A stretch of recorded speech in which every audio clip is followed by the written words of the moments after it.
ধর্ষণ ও খুনের ঘটনায় অভিযুক্তদের বিরুদ্ধে পুলিশ কোনো ব্যবস্থা নিচ্ছে না। এরই প্রতিবাদে মালদা হবিবপুর থানা বুলবুলচন্ডী এলাকায় মালদা লালগোলা রাজ্য জাতীয় সড়ক গ্রামবাসীরা অবরোধ করে চলতি মাসে 18 তারিখ এলাকায় খুন এবং ধর্ষণ করার অভিযোগ ওঠে প্রতিবেশী যুবকের বিরুদ্ধে। এই ঘটনায় চন্দন সিংহ নামে এক যুবককে পুলিশ গ্রেপ্তার করলেও বাকিদের বিরুদ্ধে কোনো ব্যবস্থা নিচ্ছে না। এরই প্রতিবাদে পথ অবরোধ সকাল 10:30 থেকে 4টে বেজে গেলেও অবরোধকারীরা পথ অবরোধ তোলেনি। অন্যদিকে বাস ভাঙচুরের ঘটনাও ঘটে। পুলিশ বোঝাতে আসলে পুলিশের কথা না শুনে অবরোধ চালিয়ে যেতে থাকে। এখনো পর্যন্ত অবরোধ চলতে থাকে। আপনারা দেখছেন নিউজ নদিয়া এক্সপ্রেস। চ্যানেলটিকে সাবস্ক্রাইব, লাইক, শেয়ার এবং ফেসবুক পেজটি ফলো করুন আর দেখুন নিউজ নদিয়া এক্সপ্রেস।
আপনাদেরকে আরেকবার রিকোয়েস্ট করা হচ্ছে পুলিশ তরফ থেকে যে আপনারা একটু অনেকক্ষণ তো আমরা করলেন 11 দিন থেকে তো দেখলেন আপনারা 11 দিন থেকে তো দেখছি 11 দিন ধরে কি করলেন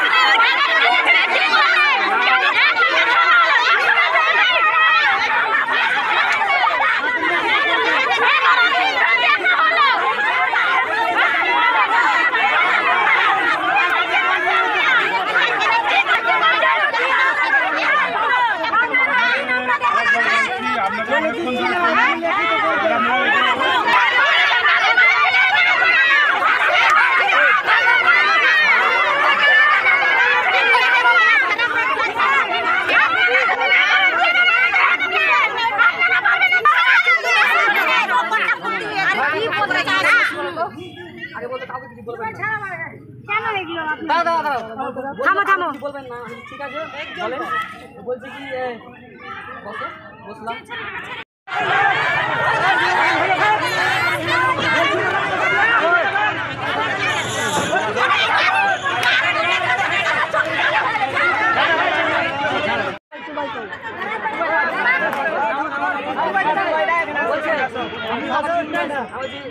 আমার দিকে খালি হলো আমি অত চিনবো না মানে উল্টাওয়ালা স্যার মানে কিছু মানে বলছিলাম আপনাকে ঠিক আছে আমি ঠিক আছে আমার ফের বরন্ত ফের বলেছি কি তুমি লাগিয়েছো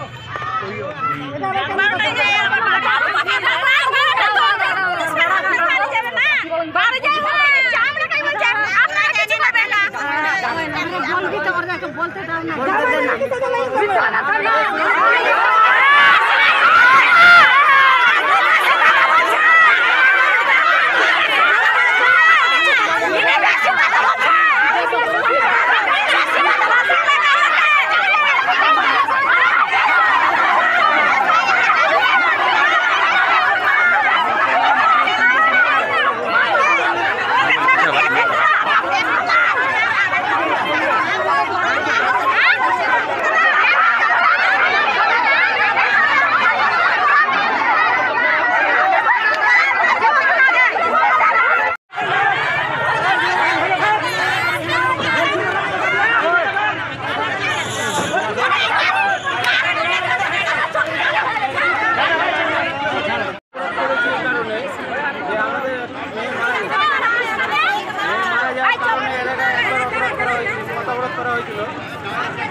তার জন্য আমরা যাতে ওর ফাঁসি হয়, ওর সাথে যে ছিল সবাইকে যাতে গ্রেপ্তার করে, তার জন্য আমরা করেছি। কজনকে পুলিশ ধরেছিল? একজন স্যালেন্ডার করেছে আর একজনকে ধরেছিল, তারপরে যাকে ধরেছিল তাকে ছেড়ে দিয়েছে। কাকে ছেড়ে দিয়েছে? ওর নামটা হচ্ছে রকি সিংহ, আর চন্দন সিংহ যেটা ছিল ওটা স্যালেন্ডার করেছে নিজে নিজে। কি করেছিল তারা? রেপ করেছে প্লাস মার্ডার করেছে। আপনারা কি চাইছেন এখন? আমরা ওদের ফাঁসি চাইছি, ওদের পুলিশে যে কটা লোক ছিল, যে কয়জন ছিল তাদের যাতে ফাঁসি হয়। বলছে আজকে কি করেছেন আপনারা? আজকে আমরা এই যে কথা অবরোধ করেছি, ওদের 11 দিন ধরে কোনো কিচ্ছু হচ্ছে না। আপনার নাম? কমল সাহা। যিনি মারা গেছিলেন, যিনি মারা গেছিলেন কি হয়? তাপসী সাহা আমার ভাগ্নি।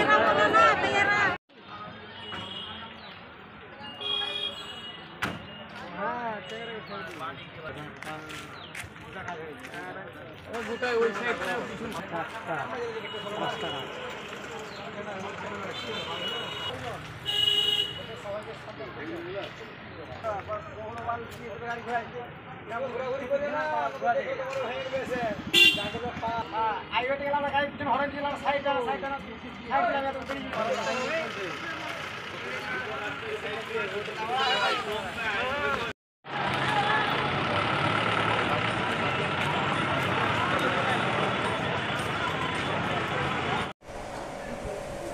Police already arrest the accused person.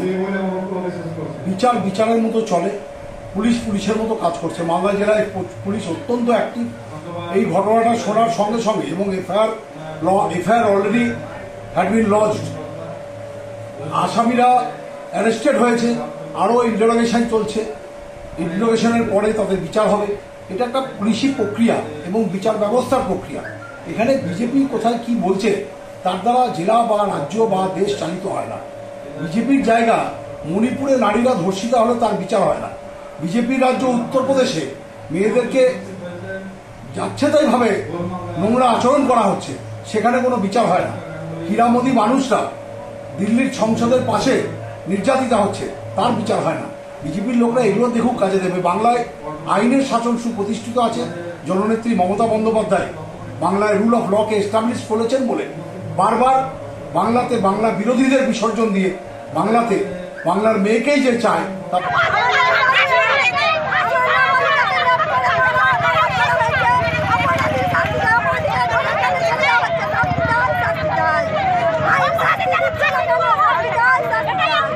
চন্দন সিংকে তো ধরা হয়েছে, পুলিশ ধরেছে।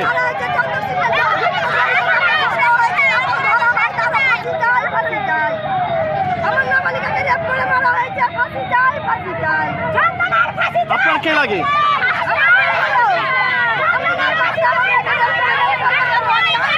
আসামিকে ধরে নিয়ে গেছিল, ধরে নিয়ে গিয়ে থানা থেকে কেন ছেড়ে দিল ওকে? কেন ছাড়লো এটা আমরা চাই। মোট কতজনকে ধরেছিল? মোট ধরেছিল 2 জন, তার মধ্যে একজন স্যালেন্ডার করেছেন আর একজন হচ্ছে ধরে নিয়ে গেছিল। ধরে নিয়ে গেছিল, একটা ছোট মোটো কেস হলে কোর্টে পাঠিয়ে দেয়। আর সেটা মার্ডার কেসের আসামিকে থানা থেকে কেন ছাড়লো? মার্ডার কেসের আসামিকে কেন ছাড়লো? তার জন্য আপনারা কি করেছেন? তার জন্য আমরা পথ অবরোধ করেছি। কোথায় করেছেন?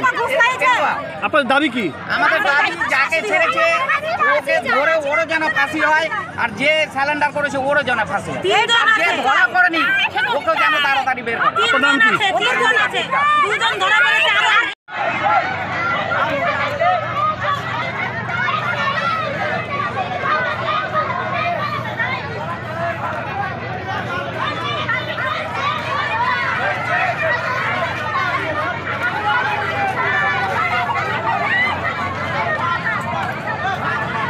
ঘটনাটি ঘটে গেল 10 দিন হয়ে গেছে, তারপরে একজন বাদে পুলিশ আর বাকি আসামিদের গ্রেপ্তার করতে পারছে না। মানুষ পুলিশের উপর ভরসা না রেখে আজকে নালাগোলা রাজ্য সড়ক ব্লক করেছে। স্বাভাবিকভাবে পুলিশের এই যে অবস্থান, এর উপরে মানুষের ভরসা উঠে যাচ্ছে। আমাদের তো কেবল মনে হচ্ছে পুলিশ কেবলমাত্র তৃণমূলের নেতাদের পেছন পেছন যাওয়া ছাড়া আর কোথায় তৃণমূলের হয়ে ভোট লুট করতে হবে এই বিষয় ছাড়া আর কোনো কাজে তাদের মন নেই। রাজ্যের আইন শৃঙ্খলা সম্পূর্ণটাই তো ভেঙে পড়েছে। এটা জেলার এসপি সাহেব আছেন, তার নজরে আমরা দিচ্ছি যাতে ব্যবস্থা না হয়।